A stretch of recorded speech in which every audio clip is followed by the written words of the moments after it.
Iran बेमुकाबला Israel. यहाँ दोनों मुमालिक की ताकत का तफसीली मुवाजना पेश किया गया है। 1. जौहरी ताकत, न्यूक्लियर कैपेबिलिटी।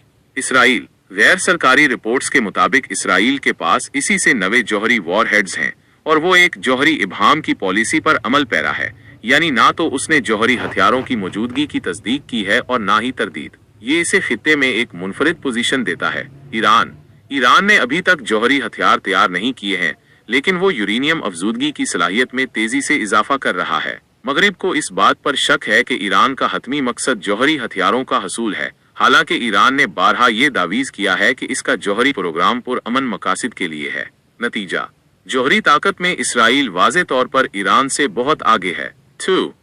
इसराइल के पास मशरिक वस्तीज की सबसे जदीद फजाइया है, जिसमें अमरीकी साख्ता F-35 जैसे जदीद लड़ाका तैयारे शामिल हैं। इसके पास जदीद ड्रोन्स, साइबर वॉरफेयर की सलाहियत और मिसाइल डिफेंस सिस्टम्स जैसे आयरन डोम, डेविड स्लिंग और एरो भी मौजूद हैं। अमेरिका से हासिल होने वाली जदीद टेक्नोलॉजी और माली इमदाद उसे एक अहम बर्तरी देती है। ईरान के पास एक बड़ी फजाइया है, लेकिन इसके ज्यादातर तैयारे पुराने रूसी साख्ता हैं। ताहम ईरान ने अपनी ड्रोन और मिसाइल टेक्नोलॉजी में खासी तरक्की की है। इसकी दिफाई सलाहियतें निस्बतन कमजोर हैं और इसे आलमी पाबंदियों की वजह से जदीद हथियारों के हसूल में मुश्किलात का सामना है।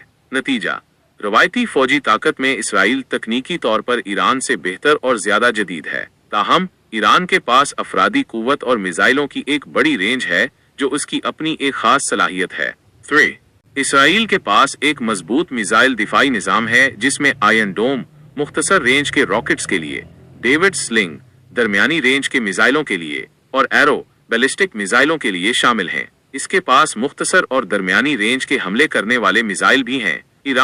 ईरान के पास हजारों बैलिस्टिक मिसाइल हैं जो इसराइल समेत खित्ते के कई अहदाफ तक पहुंच सकते हैं। शहाब -3 और खुरम शहर जैसे मिसाइल इसकी अहम सलाहियत हैं। ताहम उसके दिफाई निजाम इसराइल के मुकाबले में महदूद हैं। नतीजा, ईरान मिसाइल हमला करने की बड़ी सलाहियत रखता है, जबकि इसराइल के पास एक बहुत बेहतर और मुअस्सर दिफाई निजाम है। 4. इसराइल को अमेरिका, यूरोप और बाज अरब मुमालिक इब्राहिमी मुआहदे के तहत की मजबूत आलमी हिमायत हासिल है। ये टेक्नोलॉजी, इंटेलिजेंस और साइबर वॉरफेयर में खित्ते में सबकत रखता है। ईरान के इलाकाई असर और रसूख का ज्यादातर इन्हसार प्रॉक्सी गिरोहों पर है, जैसे शाम में हुकूमत, लुबनान में हिजबुल्लाह, यमन में हौसी और गजा में हमास। ये इराक, शाम, लुबनान और यमन जैसी प्रॉक्सी जंगों में सरगर्म है। इसे रूस, चीन और किसी हद तक शुमाली कोरिया से ताल्लुकात का फायदा है, लेकिन आलमी पाबंदियां उसके लिए रुकावट हैं।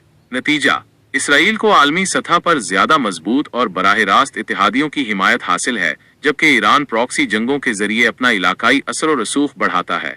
हतमी तज्जिया, कंक्लूजन, जौहरी ताकत इसराइल आगे है। जदीद हथियार और टेक्नोलॉजी, इसराइल बरतरी रखता है। मिसाइल तादाद और अफरादी कुव्वत, ईरान का पलड़ा भारी है। इलाकाई प्रॉक्सी जंग में ईरान ज्यादा फाल है। आलमी हिमायत, इसराइल को अमरीका की मुकम्मल हिमायत हासिल है। मजमूई तौर पर इसराइल अस्करी और तकनीकी लिहाज से ईरान से ज्यादा ताकतवर है। इसके पास जदीद तरीन हथियार, मजबूत फजाइया और मुअस्सिर दिफाई निजाम है। ताहम ईरान की प्रॉक्सी जंगों में शमूलियत, उसका वसी मिसाइल प्रोग्राम और जौहरी सलाहियत हासिल करने की उसकी कोशिशें इसे एक संजीदा खतरा बनाती हैं। कि मुसलमानों का भरोसा अल्लाह पर होता है और तारीख गवाह है कि कम तादाद वालों ने ज्यादा तादाद वालों को शिकस्त दी है। अस्करी ताकत के अलावा ईमान और हिकमत अमली भी बहुत अहम होती है।